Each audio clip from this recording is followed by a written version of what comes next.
Hello everyone, it's Nady, and today we'll be testing out the Flawless brush. As you beautiful people know, this is about the products and not the people behind them. Any tiff you may have with them, please cast it away because this is a channel of positive energy. Okay? Thank you. Oh my delicious little digestive biscuits, how you doing? I hope wherever you're at in the world today, you are having an outstanding day so far. I've been running around all day like a bat out of hell, and I'm really excited just to be sitting down and filming. Plus, I'm kind of pumped to be testing this out. I ordered it quite a while ago, but it did take a long ass time to get to me. I was scrolling through Instagram a while back, possibly under the influence of a fabulous lady called Mary Jane, and this little beast popped up. It looked so freaking cool. I think I actually ordered it off Instagram. I'm scared to look at my email to see how much I paid for this. Oh god. I don't really know how much I paid for it, but I think it was like around $14. However, on Amazon, I'm seeing that they do sell it, and it's way cheaper than that. Damn, why did I pay twice the price? Oh well, if it works, now you know you can get it on Amazon. But supposedly, this is supposed to replace like every brush that you have ever used, any poof, any kind of tool that you could ever apply like foundation or cream with, and honestly, it does feel really soft, but it also feels exactly like those toothbrush brushes that were popular way back when. Ooh, oh my god, but when you like push your finger in it, oh fuck. Never been a fan of fingering anything, but this I might have to give it a go. It feels nice, it just feels like a very dense brush. Almost like a sponge because it is so thick, but oh shit, that does feel nice the more I do it. Just gonna feel all over it. Oh, oh. Well, if it sucks on the face, it's a great titty tantalizer. Oh my gosh, I should launch something like that as a product. Anyways, according to Google, you can actually use this for powder, concealer, blush, or foundation, so I guess pretty much anything. And I think I want to pick a foundation today that doesn't usually look that good on my skin. They say this will transform any product. So let's try the LA Girl Pro Matte, and it's not that this is a bad foundation, it just doesn't usually look that good on my skin close up. From a distance, it's great, like you could use this for drag and look perfect, but she is a bit cakey, so this will really put this brush to the test. And if that still ends up looking like shit, maybe we'll go in with a different foundation, I don't know. Okay, see, on a different website, it does say $14, which is what I paid for it. And they show a picture of blending something out with a Bouteille blender, and then they show this, and it just looks great. Apparently there's like no absorption with this, which, wow. I can't even begin to tell you how many gallons of foundation my sponges have soaked up, so that would be kind of nice. This says this provides a flawless finish that's virtually streak-free. The finish looks almost airbrush. These synthetic bristles are at the ultimate density, making it perfect for blending all formulas. There's two tapered ends. No. Oh, I guess that. It's not really a bragging point, but okay. I guess it'll help for getting all the little nooks and crannies in your face. And lastly, it doesn't absorb any product and only needs a small amount of foundation on the brush for the best results. You know what? Why don't we use this brush on one side and then I'll use a normal brush on the other side? I love this for applying foundation. This is the Hank and Henry Nikki brush. Oh, it's so good. But even with using this foundation with this brush, it still doesn't look that great. For primer, I'm gonna go ahead and use this Clean Skin Vitamin C Brightening Booster. I don't really think this is supposed to be used as a primer, but I applied this with my makeup yesterday and oh my god, it looked fantabulous. And they do say to use a very small amount, so I'm gonna go ahead and do one little squirty squirt of this right there. Oh my god. Let's try a different squirt. That one was like a dog poo coming out. Got a little bit dried up. So let's try this again. One little squirt right there. And here we go. So let's just slide it along there. And oh, it does feel really, really nice on the face, and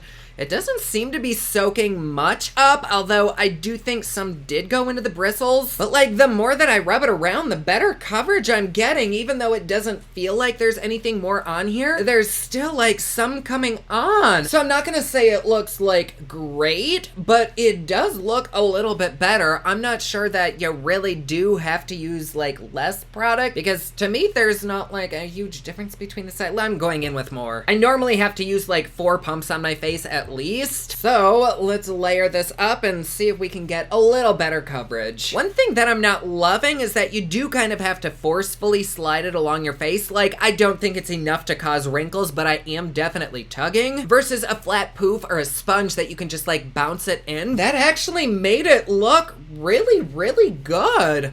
What the fuck? But even though it does look really good, I feel like I'm not getting that much coverage. Let me go in with a brush on the other side before I add more. Like, this is a pretty decent coverage foundation, and I just don't feel like I'm seeing that coverage. Like, with 2 pumps, you should not be able to even see my fucking beard. But other than the coverage, it really does look a lot better than I've ever seen it look. Like, it looks like my skin, but just with a little bit of a tint. I may actually end up choosing a different foundation. Okay, so let's go in with the brush. Here is one little pump. It actually looks very, very similar. I'm not sure if that vitamin C stuff is like a really good primer, but this looks way better on my skin than it normally does. But I have also been hydrating my skin a lot, so maybe that's making a difference. But I kind of feel like this side has the exact same amount of coverage as this side does with the 2 pumps. In fact, I almost prefer this side. It just looks a little bit more natural. Let me go in with one more pump to even everything out. I do think this side does look a little bit better, but like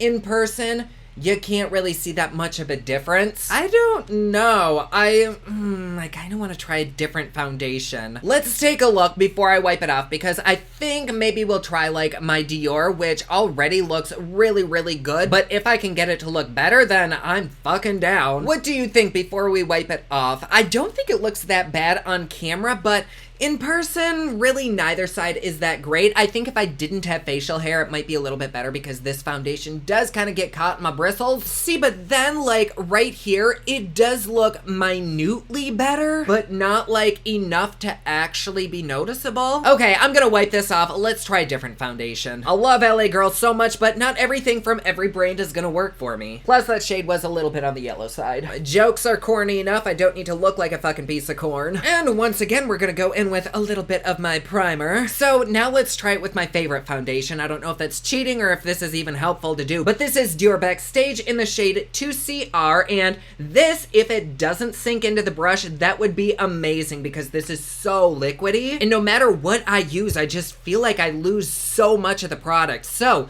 here we go on this side. Okay, so far it looks pretty much like how it does with every other brush. I don't want to really say that it is any better looking than any other tool, whether it's a sponge, a brush, or a poof poof. And I don't think I got any more coverage than I would with any other tool. In fact, I may have gotten less. So I'm gonna double up and go in with even more. I don't know if this is such a liquidy foundation that maybe it does sink into the bristles. And it's not like it looks bad on my skin. Like, it looks great. Oh my god, that is embarrassing. I'm just not convinced with this brush. Like, not hating or anything. But to me, it feels and acts the exact same as those cheap round brushes that you can get off Amazon. Which I don't know very many people who use those anymore. I really feel like there's so many better tools out there now. Now on this side, I'm gonna go in with a sponge. You can get these on Amazon. They're so inexpensive, but this brush is too, apparently. So let's start with that amount. I mean, it's a good amount, but this is really, really watery. It's made for both the body and the face, so it does have decent coverage, but it's kind of made to be able to be spread around really, really thin. Already in like 10 seconds, this half of my face is almost done, and the coverage truthfully looks better. Like, I really think this did a better job than that. And I think I may have used less too, but because I went with 2 applications on this side, let me go in with a little more on the other side. I'm not gonna use much because I don't think it needs it, and if you can see, these poofs do soak up a little bit of product. It's not like a ton. Would it be nice to find something that isn't a silicone sponge that doesn't soak up liquids? Yes, but pretty much everything does. I mean, relatable. And here we have it. Both sides look fine, but this side was so much easier. You can use literally any poof you want and it'll probably give the same effect. Both the normal brush and the poof applied things way faster, and I think these both made my foundation look way better than this. This said it wasn't supposed to leave your skin streaky, yet it kind of did, and then I'd have to like buff it in, and it doesn't have any give. So like on this side, because they do have a little bit of flexibility, I'm kind of able to swirl it in and then like stipple it, whereas with this, you're pretty much just left to like swiping, and it did cause streakiness. I think there's a lot to be said about pressing products into the skin to really give an airbrushed finish, and these did it way better than that. But I do want to test it under the eyes with some concealer, and I haven't tried this e.l.f. concealer yet. I don't think this is e.l.f.'s Flawless Concealer in the shade Light Sand, which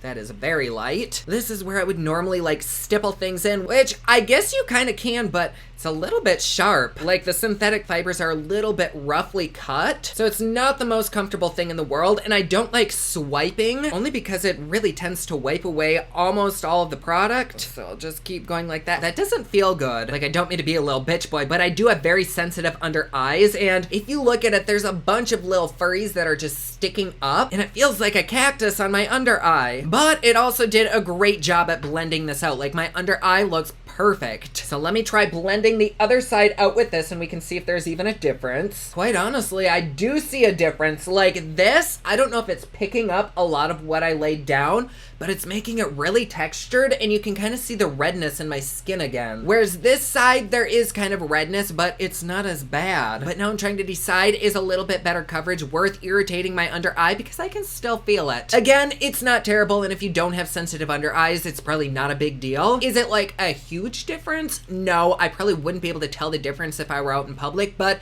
there is the slightest difference. What do you think? I'm gonna try blending the rest of it out. When it's not under the eyes, stippling does work perfectly fine because my skin is just less sensitive, and so those little pricklies really aren't that offensive on my forehead. Oh, I think this looks really, really nice. Oh wait, you know what? Now that I'm like adjusting my lighting, there really isn't that much difference between the two sides. Like if I look over here, this side looks better, and if I look over here, this side looks better. Oh fuck, I just gently went like that, and it kind of wiped away my foundation there. I don't know if you'll be able to see it because I'm kind of like trying to re-rub it into place, but for a hot second, my skin was exposed. When foundation is missing in places, it's just like public nudity. Like sometimes it's accepted, but most of the time, nobody wants to see that. I guess before I say yay or nay on the whole bullshit thing, let me try applying powders with this. So let's set under our eyes. This is a Milani powder foundation in the shade Golden Beige. It's really pressing into my under eyes quite nicely, like better than I can get with a poof or a sponge. And it's really making my under eyes look quite nice. Let me apply this lighter shade everywhere else that I highlighted. Then I'm gonna take a deeper shade. This is Natural Tan, and I'm gonna apply this all over the rest of my face. This is actually doing a really, really great job at applying this. I've kind of gotten used to powders making my makeup look really, really cakey, but there's something about this that is making it so smooth. And even when I like gently swipe it on, it's not taking away the foundation that's underneath it. Maybe we found its purpose. See, but at the same time, I am starting to see even more redness pop up, which tells me that this is probably swiping away the makeup. So maybe we just need a little bit of a stippling motion instead of swiping. Plus, that is really pressing the powder into the skin. It doesn't hurt, but it feels like it's really getting in there way better than a sponge does, or really any other brush that I've used.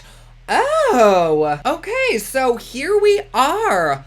I actually really like this for powders. I think it's total and utter bullshit for creams. Like, it did not work for me. Maybe it would with other people's skin, but for me, it was just a complete fail. I think the only other thing that I've ever seen apply powder this well is this little vibrating tool that I reviewed years ago. I don't even know where it is, but both of them seem to give like this airbrush finish. So if you were to get this, which I mean, that's definitely a choice, it's not at all necessary. But if you were, first of all, get it the fuck off Amazon. For $6 or $7. Don't pay the whole $14 bullshit. That is redonkadonk. But apply your foundation whichever way works best for you. I always recommend using these, but whatever tool works for you, you do it, honey. And then if you do have this, finish up with this, like with your powders. You could probably even contour with this. Actually, fuck it. Why don't we try? I'm gonna go in with this CoverGirl Chocoholic Contour Palette, and I'm going to dip in just like, oh my God, bad mistake.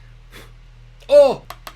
So much product went on there, like a ridiculous amount. I'm gonna take it right here and oh God. We can try to still blend it out and maybe salvage this. Oh God, it's just getting worse and like deeper. Well, I'm gonna be a bronze bitch today. Nothing wrong with that. It's not awful. I mean, is it natural and like wearable? No, but for YouTube, it's fine. Would I recommend doing that for anybody else? No, because once again, it is wiping away what's underneath it. You can kind of see my skin poking through there a little bit. I'd probably stick to using this for blush, like they said, because you do have a little bit more area to work work with. You don't have to be as precise. But then again, I mean, it is contoured a little bit. It's just really muddy. So yeah, I think probably the only thing that I'd actually comfortably recommend this for is maybe like a finishing setting powder. I tried to wipe this off as best I could. Let me dip into a little bit of blush carefully. Oh god, I'm scared after that contour incident. Okay, so there is that. I'm just gonna stick to this side again, and here we go.